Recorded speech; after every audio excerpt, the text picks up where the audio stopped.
who pointed out that the extraction history of the supergiant oil fields looks very like the shape of a theory put forth by a man named M. King Hubbert. Hubbert was a shell oil geologist writing in the 1950s, who pointed out that if you have exponentially growing demand,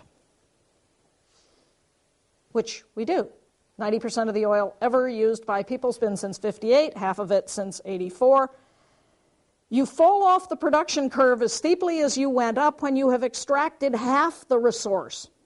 This is counterintuitive. You would think that you could go up and up and up and up and up and up, and then when you run out, you fall off, which is why when the IEA is saying the world's awash in oil, at the point at which the world has extracted half the oil, if this theory is correct, we are looking at falling off this production curve as steeply as we went up. And Simmons was so ungracious as to point out that's what the oil fields actually do. When you're halfway through them, you fall off. This is not to say we're out of oil. If this theory is correct, half the oil ever on Earth is still in the ground. Hubbert said the U.S. would hit peak around 1970. It appears we did. He said we'd hit peak right about now. Have we? I don't know. If we have, it starts to be serious. What do? Well, vehicles. Oh, and if you solve the vehicle problem, you also start solving the climate change problem and improving your quality of life. Because if we don't solve the vehicle problem, we're looking at a few other little problems, like China is projected by 2050 to have as many cars as there are cars on the planet today. This isn't going to happen. But there are a lot of other ways to move around. Used to be able to go from Boston to St. Louis in this country on trolley cars, bicycles. Amsterdam, Copenhagen, tens of thousands of people commute on bicycles. High-speed trains. How come we don't have high-speed trains in this country? Chinese have 30,000 kilometers of route of high-speed train under construction.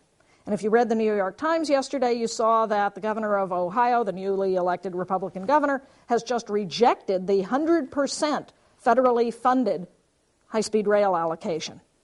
Oh, we're going to get one. We're building one from Tampa, Florida to Orlando, Florida. I guess we all have to get to Disney World fast.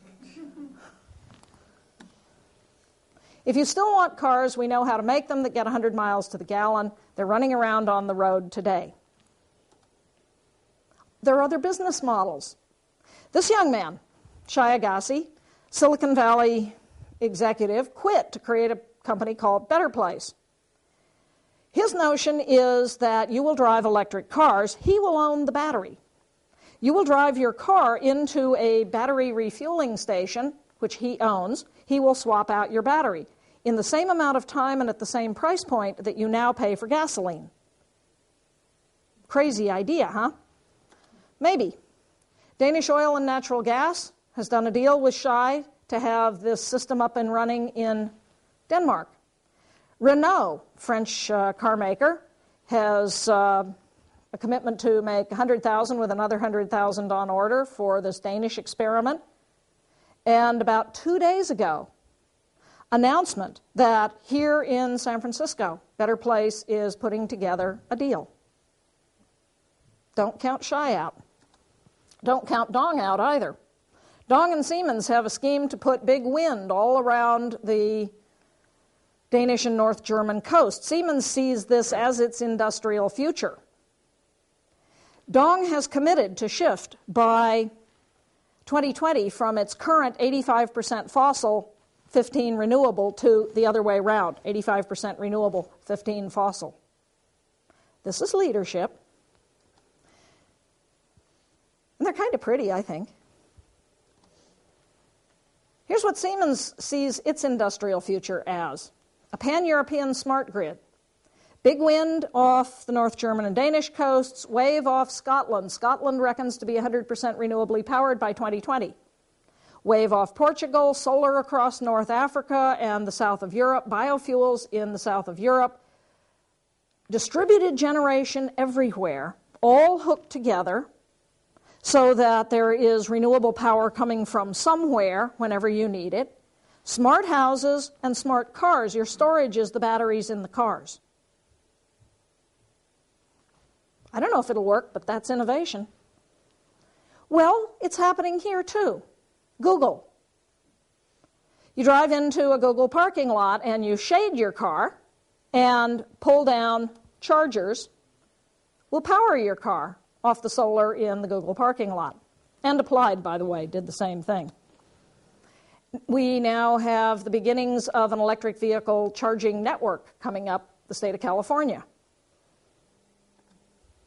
This is not a left or a right, a red or a blue issue. My friend Jim Woolsey used to run the CIA. You got to wonder about yourself when you have a friend who ran the CIA.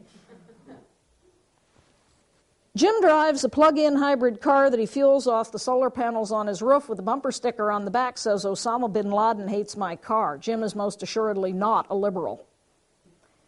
He sees it as a national security issue, and I think he's right.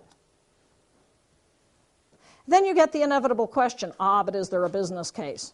Well, as a matter of fact, there is, and you ignore it at your peril. The companies on the Dow Jones Sustainability Index have been outperforming the market for over 10 years. Those wild-eyed environmentalists at Goldman Sachs came out with a little report showing that the companies that are the leaders in environment, social, and good governance policy have 25% higher stock value than their competitors. Economist Intelligence Unit. Companies with the highest share price growth over the past 3 years paid more attention to sustainability. Conversely, the worst performing companies in the economy most likely to have nobody in charge of sustainability. Then there's the 800-pound gorilla. Why is Walmart going green? Trust me, it is not out of the goodness of their hearts. They're going green because it saves them money. And because they see this as the best way to continue their quest of world domination. Walmart has sent out to their 60,000 to 90,000 suppliers a little survey. Question number 1, have you measured your carbon footprint? Question number 2, have you reported it to the Carbon Disclosure Project? Who? CDP. They're a bunch of kids. Paul Dickinson's about my age, but the rest of them are all young people. And about 10 years ago, just because, they sent out a little survey to the Financial Times 500 biggest companies on Earth, saying, what's your carbon footprint? You can imagine the reaction. Until about 6 years ago, when 60% of the companies answered.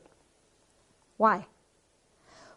For one thing, the kids now represent institutional investors on whose letterhead they send out this little survey with $64 trillion in assets. If you're going to go to the capital marketplace, you might want to answer their questions.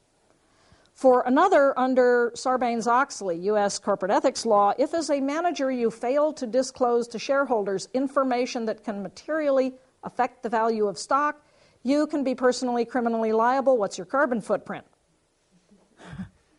This January, the SEC came out with a little guidance to companies on how do you report your carbon footprint.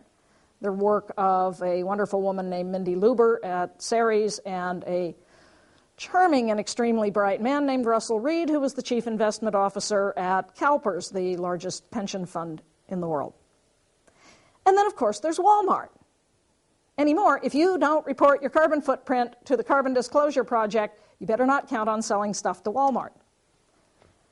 Question number 9, have you established publicly available sustainability purchasing guidelines for your suppliers? Walmart's not only going to its suppliers, it's going to its suppliers' suppliers.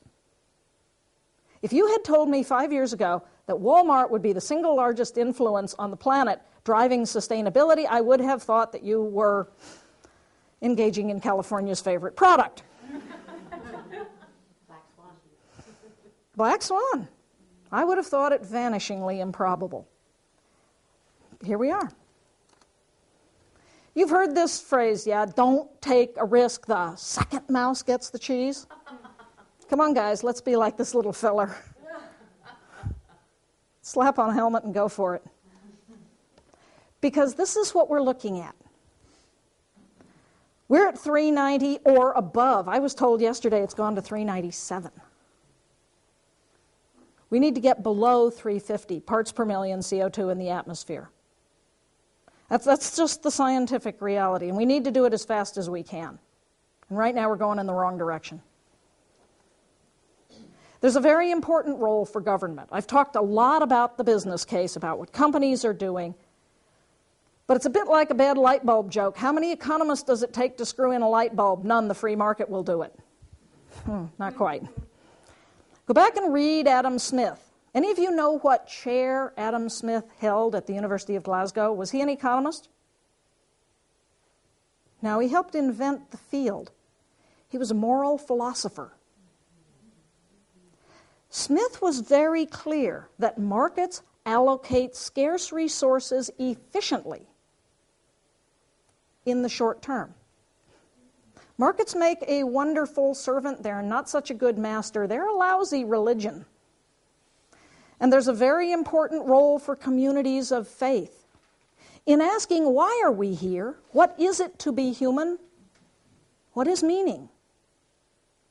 Markets can't answer that. They were never intended to. Smith, the book that he was writing when he died is called A Theory of Moral Sentiments.